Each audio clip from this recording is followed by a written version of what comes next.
Assalamualaikum warahmatullahi wabarakatuh.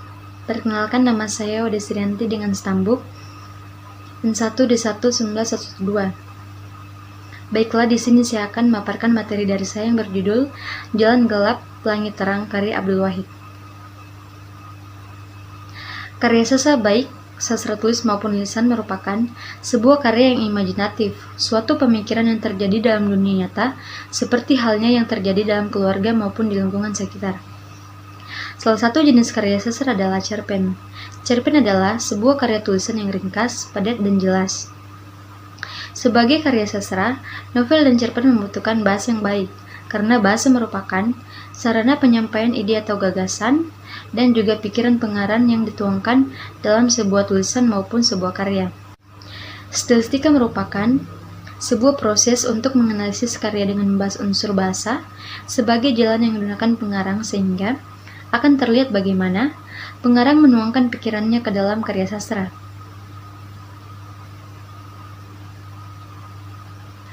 Selanjutnya itu pengertian diksi. Diksi adalah pilihan kata yang dipakai sebagai alat untuk memperoleh efek dalam berbicara langsung maupun dalam hal karang-mengarang. Ada beberapa macam diksi, yaitu diksi yang bermakna konotatif, denotatif, nama diri, kata sapaan, kata sarapan atau kata dari bahasa asing, dan kata-kata yang vulgar dengan objek nyata dalam kehidupan. Citran adalah sebuah kumpulan citra yang dipakai untuk menciptakan kualitas objek yang bisa ditangkap indera dalam karya sastra. Cerpen Jalan Gelap Pelangi Terang menceritakan tentang percintaan antara Hayati, Ahmar, dan Jati. Hayati anak yang lahir dari keluarga broken home. Ibunya selalu kawin cerai dan Hayati menjadi korban. Ia jarang bertemu ibunya karena ibunya selalu punya rumah. Ia hanya dikunjungi 2 minggu sekali. Hayati menikah dengan Ahmar, seorang duda. Sepanjang pernikahannya dengan Ahmar, Hayati tidak merasa bahagia. Dia kemudian dipertemukan dengan Mas Jati yang akhirnya mampu mengobati luka di hatinya selama ini. Hayati tidak ingin mengalami hal yang sama seperti ibunya yang kawin cerai. Hayati memilih untuk melepas Mas Jati walaupun pada akhirnya terluka. Penelitian ini menggunakan metode deskripsi kualitatif, yaitu sebuah metode untuk menganalisis penelitian yang tidak membutuhkan sebuah simpulan yang lebih luas.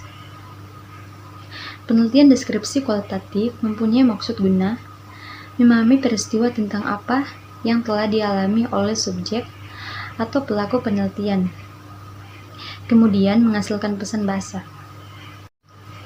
Hasil dan pembahasan. Pemaparan diksi dalam cerpen Jalan Gelap Pelangi Terang. Analisis dimulai dari penemuan adanya penyimpangan bahasa dalam cerpen Jalan Gelap Pelangi Terang. Dalam pemanfaatan kata secara etimologis yang berasal dari bahasa Inggris dan bahasa Jawa, seperti pada kutipan berikut ini. Tentu banyak gadis yang gandrung padanya. Pemaparan gaya bahasa atau majas dalam Jalan Gelap Pelangi Terang. Litotes adalah sebuah gaya bahasa yang pengungkapannya menyatakan sesuatu yang positif, tetapi dengan bentuk bertentangan atau negatif. Litotes bermaksud melemahkan atau mengurangi kekuatan pernyataan yang sebenarnya. Dalam cerpen Jalan Gelap Pelangi Terang, penulis juga menemukan majas metafora.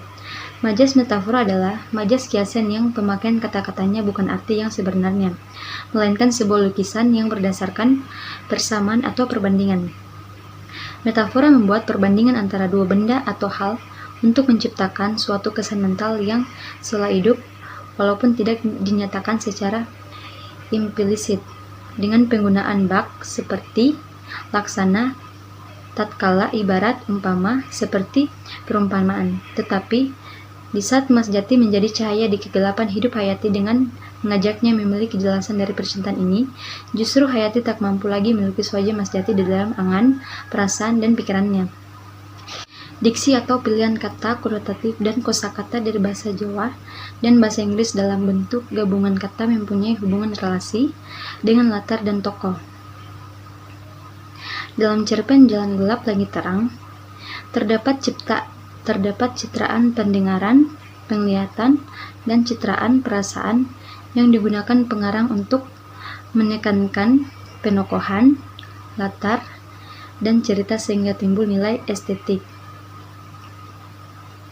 Pembaca selalu ikut merasakan apa yang disampaikan oleh pengarang.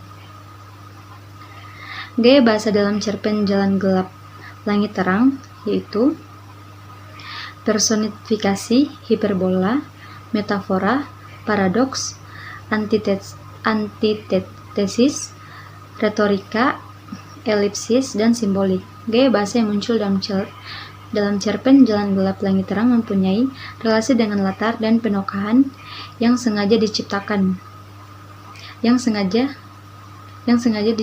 pengarang untuk mendapat nilai estetik. Oleh karena itu, cerpen Jalan Gelap Langit Terang mempunyai nilai estetik dan sangat menarik untuk dibaca. Penelitian ini diharapkan dapat menjadi salah satu referensi bacaan cerpen yang dibaca oleh